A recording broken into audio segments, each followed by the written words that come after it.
నమస్కారం ఆర్కే టీవీకి స్వాగతం నేను తులసి ముందుగా బులెటిన్లో ముఖ్యాంశాలు చూద్దాం పోలియో రహిత సమాజ స్థాపనకు ప్రతి ఒక్కరూ కృషి చేయాలి పల్స్ పోలియో ప్రారంభోత్సవంలో కలెక్టర్ రొనాల్డ్ రోస్ ప్రధాని మోదీ హయాంలో భారతదేశం అభివృద్ధి పథంలో దూసుకెళ్తుంది బీజేపీ మాజీ రాష్ట్ర అధ్యక్షుడు కిషన్ రెడ్డి క్రీడా రంగానికి తెలంగాణ రాష్ట్రం పెద్దపీట వేస్తుంది మల్టీ జిమ్ ప్రారంభోత్సవంలో ఎమ్మెల్యే శ్రీనివాస్ గౌడ్ మహబూబ్నగర్ జిల్లాలో పోలియో నిర్మూలన కొరకు ప్రతి చిన్నారికి పోలియో చుక్కలు వేయాలని జిల్లా కలెక్టర్ రొనాల్డ్ రోస్ అన్నారు జిల్లా కేంద్రంలోని బస్టాండ్ ఆవరణలో ఏర్పాటు చేసిన పల్స్ పోలియో కార్యక్రమానికి కలెక్టర్ రొనాల్డ్ రోస్ చిన్నపిల్లలకు పల్స్ పోలియో చుక్కలు వేశారు ఈ సందర్భంగా కలెక్టర్ మాట్లాడుతూ భారతదేశంలో పోలియో మహమ్మారిని పూర్తిగా నిర్మూలించుటకు కేంద్ర ప్రభుత్వం ప్రత్యేక కార్యక్రమాలు చేపట్టినట్లు తెలిపారు ప్రతి చిన్నారికి పోలియో చుక్కలు విధిగా వేయించాలని తల్లిదండ్రులకు సూచించారు అనంతరం ప్రభుత్వ ఆసుపత్రిలో అక్కడే పుట్టిన పిల్లల నుండి 5 ఏళ్లలోపు చిన్నారులకు కలెక్టర్ పోలియో చుక్కలు వేశారు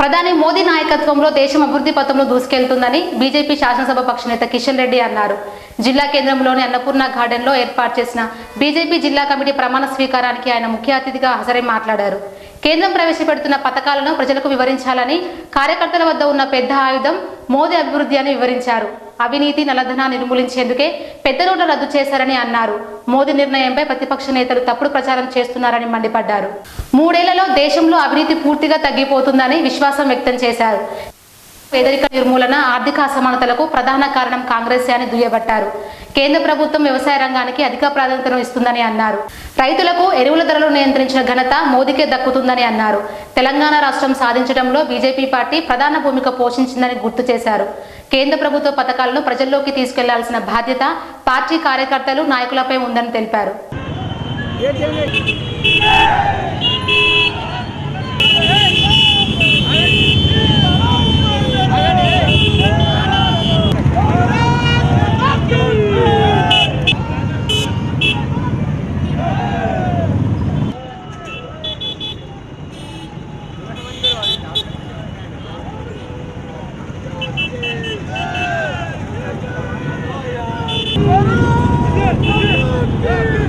నీతి నిజాయితీ నిబద్ధత క్రమశిక్షణ చిత్తశుద్ధితో విస్తరించజేయడానికి కృషి చేస్తానని మన దేశ సంస్కృతి బి శాంతి కుమార్ రాష్ట్ర కోశాధ్యక్షుడిగా బీజేపీ సిద్ధాంతాలకు ఒక ఉద్యమం ఉప్పెనలాగా జరుగుతున్నప్పుడు ఆ ఉప్పెనలో ఒక కెరటన్ లాగా ఈ మహబూబ్ నగర్ పట్టణంలో మరి టిఆర్ఎస్ పార్టీ ఆ రోజు ఓటమి లేదు ఎక్కడ వెళ్ళినా మరి ఆ టిఆర్ఎస్ పార్టీకి లక్షలాది మంది ప్రజలు వస్తూ టిఆర్ఎస్ పార్టీ గెలిపిస్తున్నప్పుడు మరి ఇక్కడ పాలమూరు పట్టణంలో చరిత్ర తిరగరాసినటువంటి చరిత్ర ఈ పాలమూరు ప్రజలది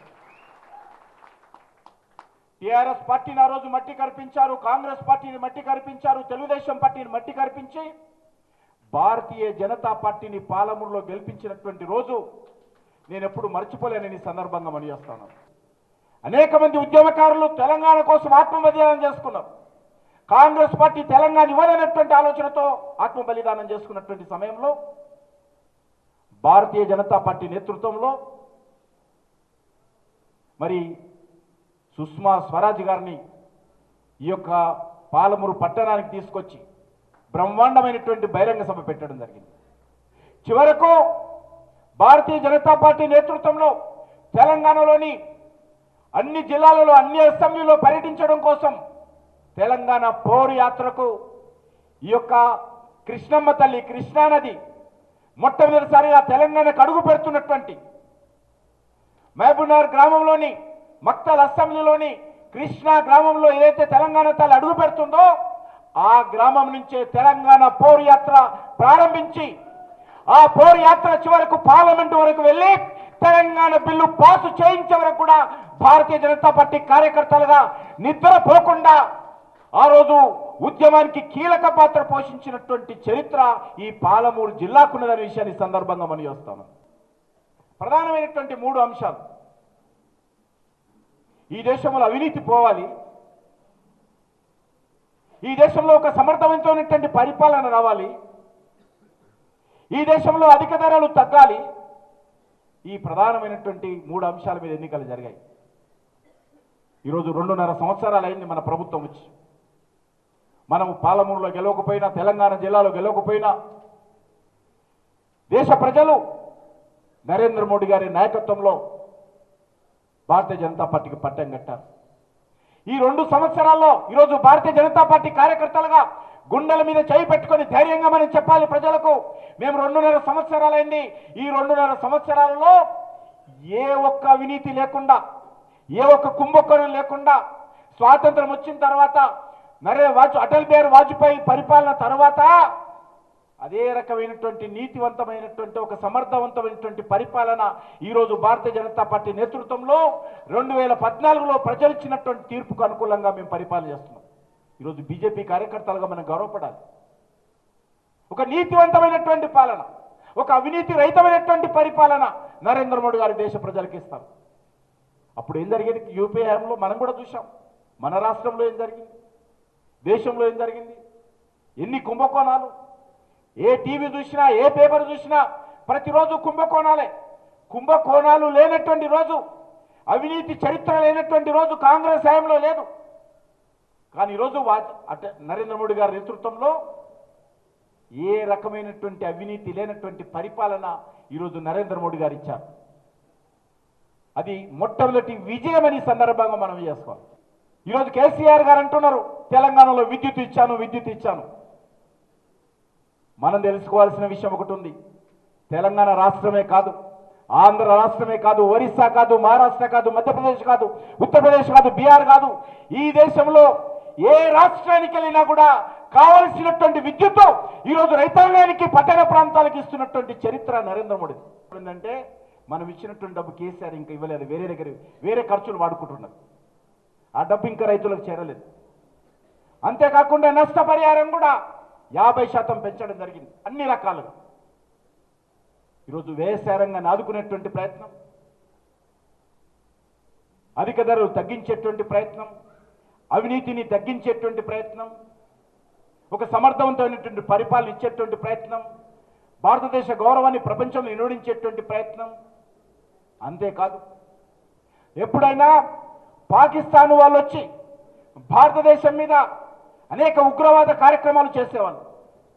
ఐఎస్ఐ వాళ్ళు వచ్చారు. హైదరాబాద్లో గోకుల్ చాట్ బండార్లో, లుంబిని పార్కులో, దిల్సుఖ్ నగర్లో, సాయిబాబా టెంపుల్లో అనేకమైనటువంటి ఉగ్రవాద కార్యక్రమాలు కొనసాగించేది. రైళ్లు పేల్చేటువంటి వాళ్ళు, విమానాలు హైజాక్ చేసేటువంటి వాళ్ళు, బస్టాండ్లో బాంబులు పెట్టేటువంటి వాళ్ళు.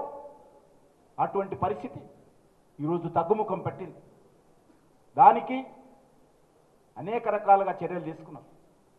పక్కన ఉన్నటువంటి మన దేశంలో వచ్చి ఉగ్రవాద కార్యక్రమాలు చేసి బర్మా దేశంలో పాకిస్తాన్ ఉగ్రవాదులు దాక్కుంటే భారత సైనికులు, భారత కమాండో దళం నరేంద్ర మోడీ గారి ఆదేశంతో ఆ బర్మా దేశానికి వెళ్ళి అక్కడ సర్జికల్ స్ట్రైక్ చేసి ఏ ఉగ్రవాదులైతే ఎక్కడైతే దాక్కున్నారో ఆ ఇంటి మీద దాడి చేసి అందరినీ చంపి రాత్రికి తిరిగి వచ్చినటువంటి చరిత్ర నరేంద్ర మోడీ గారి ప్రభుత్వం. పాకిస్తాన్ నుంచి మళ్ళీ భారత గడ్డ మీదకి తిరిగి వచ్చినటువంటి చరిత్ర ప్రపంచంలో ఏ దేశంలో లేదు. అది ఒక్క భారతీయ జనతా పార్టీ నేతృత్వంలో, నరేంద్ర మోడీ గారి నేతృత్వంలోనే పాకిస్తాన్గా జవాబిచ్చినటువంటి చరిత్ర మనదని సందర్భంగా మనం చేస్తాం. ప్రపంచం అంతా నివ్వరపోయింది. ఎవరు ఏం చెప్పాలో తెలియదు. చివరకు అన్ని దేశాలు కూడా, అమెరికా నుంచి మొదలు పెడితే బంగ్లాదేశ్ వరకు, శ్రీలంక వరకు, ఆఫ్ఘనిస్తాన్ వరకు, జపాన్, జర్మనీ, అన్ని దేశాలు కూడా నరేంద్ర మోడీ గారు చేసినటువంటి చర్య మంచిది. భారతదేశం చేసినటువంటి సర్జికల్ స్ట్రైక్ చాలా మంచిదని చెప్పి ప్రపంచ దేశాల మద్దతు కూడగట్టినటువంటి సమర్థవంతమైనటువంటి నాయకుడు నరేంద్ర మోడీ అని సందర్భంగా మనం చేస్తాను. పోటీతత్వం ఉంటేనే ఏ రంగంలోనైనా రాణించగలమని మహబూబ్నగర్ ఎమ్మెల్యే శ్రీనివాస్ గౌడ్ అన్నారు. జిల్లా కేంద్రంలోని స్టేడియం ప్రాంగణంలో మల్టీ జిమ్ను ఎమ్మెల్యే శ్రీనివాస్ గౌడ్ ప్రారంభించారు. ఈ సందర్భంగా ఎమ్మెల్యే మాట్లాడుతూ అంతర్జాతీయ ప్రమాణాలతో కూడిన ఇండోర్ స్టేడియం ఏర్పాటుకు ప్రణాళిక సిద్ధం చేసినట్లు తెలిపారు. గతంలో అరకొర వస్తువులతో క్రీడాకారులకు ఇబ్బందులు ఉండేవని, స్వరాష్ట్రంలో అలాంటి ఇబ్బందులు లేవని అన్నారు.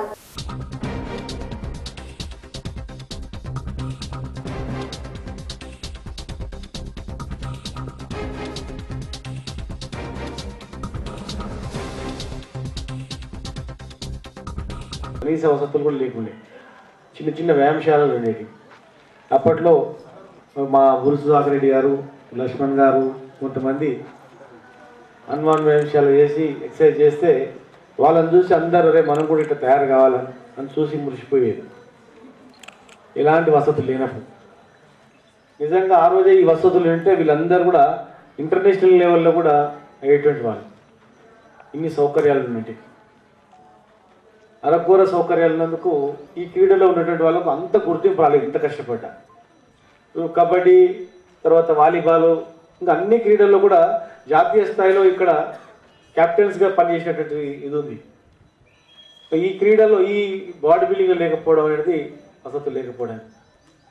అందుకే ఒక మంచి అధికారి అనేటువంటి ఆ డిపార్ట్మెంట్ ఎంత మంచిగా అవుతుంది అని చెప్పడానికి సత్యవేణి లాంటి వాళ్ళ అధికారులు మంచి అధికారులు దీనికి నిదర్శనం. నిజంగా ఆమె మన జిల్లాలో ఉట్టకపోయినా ఈ జిల్లాలో ఉంటే బాగుండేది. కానీ ఆ జిల్లాలో ఉట్టకపోయినా కానీ ఎక్కడో పుట్టిన బిడ్డ ఈ జిల్లా రుణం తీర్చుకోవడానికి మరి డ్యూటీలో వచ్చిపోతారు. జనరల్గా 3 ఏళ్ళు ఉంటారు, 3 ఏళ్ళు పైన నడుపుకొని వెళ్ళిపోతారు. మనసులోనే కాంపిటేటివ్ డెవలప్ అవుతుంది. ఆ కాంపిటేటివ్ అనేది ఓన్లీ క్రీడలకి పరిమితం కాదు, ఇక అన్నిటికీ వస్తుంది పరిమితం.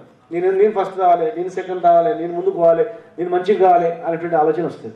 కనుక అలాంటి యువకులకు ఈ ప్రాంగణంలో రావడం అనేది మరి దీనికి కృషి అనేది మా ఒక కడుపులో ఉండలేకపోయినా అంతకన్నా ఎక్కువగా ఆమె నన్ను అన్న అని పిలిచి మరి ఇవన్నీ మన జిల్లా గురించి అడిగినందుకు ఆమె అడగడంలో నిజాయితీ ఉంది కనుక గ్యారెంటీగా చేయాలనేటువంటి ఆలోచన కూడా మాకు వచ్చింది.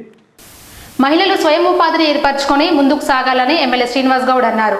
ఆదివారం జిల్లా కేంద్రంలోని సిరాజుల్ ఉలూం మదర్సాలో మహిళలు, యువతులకు ఏర్పాటు చేసిన ఉచిత టైలరింగ్ సెంటర్ను ఎమ్మెల్యే శ్రీనివాస్ గౌడ్ ముఖ్య అతిథిగా హాజరై ప్రారంభించారు. సందర్భంగా ఆయన మాట్లాడుతూ మదర్సాలో కూడా అన్ని మతాల మహిళలకు ఉచిత టైలరింగ్ సెంటర్ను ఏర్పాటు చేయడం అభినందనీయమన్నారు.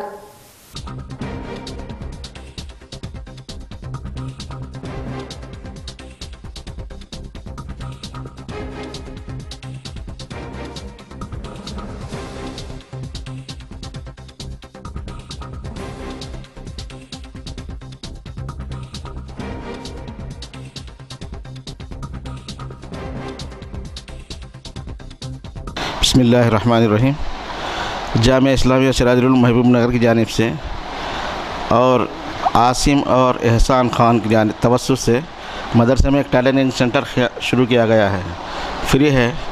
लेडीज़ और जो है ना जितने भी मदरसे में पढ़ने वाले बच्चियां हैं और महल्ले में जो भी लोग हैं, इसमें मज़हब नहीं है बल्कि सब लोग आ सकते हैं और सीख सकते हैं। टैलरिंग सेंटर सभी के लिए फ्री है और जो लोग जो है ना दूर दूर से भी आना चाहते हैं उनके लिए है। रोज़ाना 100 औरतें जो है ना यहाँ पे टैलरिंग सेंटर सीख सकते हैं, इसलिए जो है ना मदरसे की जानिब से शुरू किया गया है। तो మహబూబ్నగర్లో మా సొసైటీ ఫాతిమా ఫౌండేషన్ సొసైటీ తరపున సిరాజుల్ ఉలూం అరబిక్ మదర్సాలో టైలరింగ్ సెంటర్ ఇనాగ్రేషన్ మా ఎమ్మెల్యే మా local MLA Srinivas Goud sir inauguration చేశారు. దీంట్లో ప్రతి ఒక్కరూ లేడీసు, ముస్లిం, నాన్ ముస్లిం అందరూ వచ్చి టైలరింగ్ ఫ్రీగా ఇక్కడ నేర్చుకోవచ్చు. మాది అందరికీ ఇదే ఉంది, అందరు వచ్చి ఇక్కడ రండి, వచ్చి టైలర్ నేర్చుకోండి అని మా ప్రార్థన. పని ఒత్తిడిలో ఉద్యోగులు తమ ఆరోగ్యం పట్ల అశ్రద్ధ వహించకూడదని టీఎన్జీఓస్ గౌరవ అధ్యక్షుడు రాజేందర్ రెడ్డి అన్నారు. జిల్లా కేంద్రంలోని టీఎన్జీఓస్ ఆధ్వర్యంలో ఉచిత వైద్య శిబిరాన్ని నిర్వహించారు. ఈ సందర్భంగా ఆయన మాట్లాడుతూ ఇలాంటి శిబిరాలు పెన్షనర్లకు ఎంతగానో ఉపయోగపడతాయని అభిప్రాయపడ్డారు.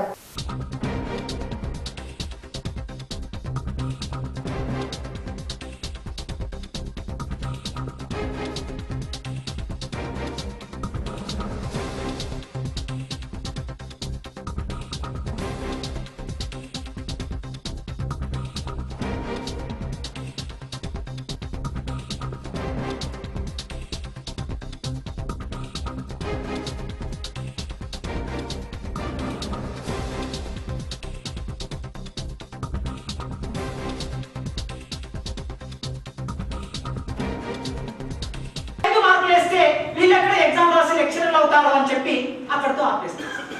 ఇది సెంట్రల్ ఇన్స్టిట్యూట్లో కొనసాగుతూ ఉన్నది. ఈ హెల్త్ క్యాంప్స్ అనేటివి టీఎన్జిఓస్ యూనియన్ ఆధ్వర్యం లోపల గత దశాబ్ద కాలంగా రెగ్యులర్గా క్యాంప్స్ మేము కండక్ట్ చేస్తూ వస్తున్నాం. దీనివల్ల బెనిఫిట్ ఏంటంటే ఫ్రీ అంటే వితౌట్ ఇన్వెస్టింగ్ అంటే వితౌట్ పేయింగ్ ఎనీ ఫీ ఎవరికి ఏం డిఫెక్ట్స్ ఉన్నాయనే విషయాన్ని తెలుసుకునే అవకాశం దొరుకుతుంది. ఎస్పెషల్లీ ఎంప్లాయీస్ వాళ్ళ విధి నిర్వహణలో బిజీగా ఉండి తనకు ఏ రకమైనటువంటి ఇబ్బంది ఉన్నా కూడా చూపించుకునేటటువంటి టైం లేక చాలా అంటే టైమ్లీ డయాగ్నోసిస్ చేసుకొని టైమ్లీ ట్రీట్మెంట్ తీసుకోక వాళ్ళ ఆరోగ్యాన్ని చాలా కోల్పోయే అవకాశం ఉంటుంది. కాబట్టి అటువంటి అవకాశం రాకుండా అంటే టైమ్లీ డయాగ్నోస్ చేసే విధంగా ఉద్యోగులకు పెన్షనర్లకు ఈ అవకాశాన్ని కల్పిస్తూ టీఎన్జిఓస్ యూనియన్ ఈ కార్యక్రమాలు చేపడుతూ ఉన్నది. దాని కొనసాగింపుగానే ఈరోజు మహబూబ్నగర్ టౌన్లో సన్షైన్ హైదరాబాద్ హాస్పిటల్స్ అలాగే అపోలో హైదరాబాద్ హాస్పిటల్స్ ఆధ్వర్యం లోపల ఆర్థోపెడిక్ కానీ జనరల్ చెకప్ కానీ ఈసీజీ కానీ కార్డియాక్ కానీ ఇవన్నీ చెకప్ చేయించుకుంటున్నాము. ఇంకా ఉద్యోగులు పెన్షనర్లు ఈ అవకాశాన్ని సద్వినియోగం చేసుకోవాలని చెప్పి నేను మీడియా ద్వారా విజ్ఞప్తి చేస్తాను. ఉమ్మడి రాష్ట్రంలో ఆర్టీసీ రాష్ట్రాల ఊబిలో కూరుకుపోయి అభివృద్ధికి నోచుకోలేకపోయిందని ఎమ్మెల్యే శ్రీనివాస్ గౌడ్ అన్నారు. నూతనంగా హన్వాడ మండలంలోని 3 గ్రామాలకు ప్రత్యేక హాల్ట్ బస్సులను ఎమ్మెల్యే ప్రారంభించారు. సందర్భంగా ఆయన మహబూబ్నగర్ జిల్లాకు 18 బస్సులను తీసుకురావడం ప్రతి గ్రామానికి బస్సులు వెళ్లే విధంగా ఉద్యోగులు పనిచేస్తున్నారని అన్నారు. పట్టణంలో మినీ బస్సులను ఏర్పాటు చేసేందుకు చర్యలు చేపడుతున్నట్లు తెలిపారు. మా మహబూబ్నగర్ జిల్లాకు మా మహబూబ్నగర్ డిపోకు 18 బస్సులు మీద వేయడం జరిగింది. గతంలో బస్సులు అంటే డొక్కు బస్సులు వచ్చేటి, పాత బస్సుల్లో కలర్ వేసి పంపేది మహబూబ్నగర్ అంటే, లేదనుకుంటే మామూలు బస్సులు ఆర్డినరీ బస్సులు వచ్చేది. కానీ మంచి హైటెక్ కెమెరాలుండి సస్పెన్షన్లుండి సీటింగ్ కెపాసిటీ మంచిగా ఉండి లగ్జరీ బస్సులు 18 తెచ్చినాం. గతంలో బస్సులు రావాలంటే మా ఊరికి బస్సు రావాలని అనుకుంటే 1 నెల రోజులు పైన చేయాలి, 2 నెలలు కొట్లాడాలి, అప్పుడు బస్సు వచ్చేది కాదు. ఇవాళ మా అధికారులు మా నాయకులు మా రవీందర్ రెడ్డి గారు, మా చారి గారు, మా జిఎల్ గౌడ్ గారు ఇట్లా ఫోన్ చేసి డిపో మేనేజర్ చెప్పగానే వాళ్ళే దగ్గరుండి వెంటనే 12 గంటలు గడవక ముందే ఈరోజు ఆ ఊర్లకు 3 ఊర్లకు బస్సు వేయించడం అనేది మన రాష్ట్రంలో ఏర్పడిన తర్వాత ఎంత గొప్పగా పనిచేస్తున్నారో దీనికి నిదర్శనం. గొండ్యాల, షేక్పల్లి, కిష్టంపల్లి, అయోధ్య నగర్ ఈ గ్రామాల్లో ఉన్నటువంటి వాళ్ళు యువకులు కూడా చదువుకోక బస్సులు లేవని 5వ తరగతి తర్వాత బంద్ చేసారు బస్సులు లేవని. నా దృష్టికి నిన్న రావడం జరిగింది ఈవినింగ్. కొంతమంది విలేకరులు కూడా నిన్న ఉన్నారు. మీ ముందరనే ఫోన్ చేసిన. మరి మా అధికారులు మా నాయకుల స్పందన ఈ రకంగా ఉంది. మా ఇంకో యూనియన్ నాయకుడు నేనే కండక్టర్ పోయి మొత్తం రూట్ చేస్తా అని, ఇంకో నాయకుడు మా టీఎంఈ నాయకుడు నేను బస్సు డ్రైవింగ్ చేసుకుంటూ పోయి నేను నడుపుతా అని చెప్పి పోవడం. మా సర్పంచులందరూ కూడా ఈరోజు సంతోషంగా మా కిష్టంపల్లి నాయకుడు వెంకటయ్య గారు, మా కిష్టంపల్లి సర్పంచు, అయోధ్యనగర్ సర్పంచు, మన షేక్పల్లి సర్పంచు, గొండ్యాల సర్పంచ్ వాళ్ళందరూ కూడా ఇప్పుడు ఉదయం చెప్పగానే సంతోషంగా వాళ్ళు రావడం జరిగింది. మన బస్సులో మనం ఎక్కాలి, మన బస్సులను మనం ఆర్టీసీని మనం కాపాడుకోవాలి. ఆర్టీసీని కాపాడుకుంటేనే సురక్షితమైనటువంటి ప్రయాణం ఉంటుంది మనకు. కనుక రేపు రాబోయే రోజుల్లో చిన్న బస్సులు కూడా తెప్పిస్తున్నాం, మినీ బస్సెస్.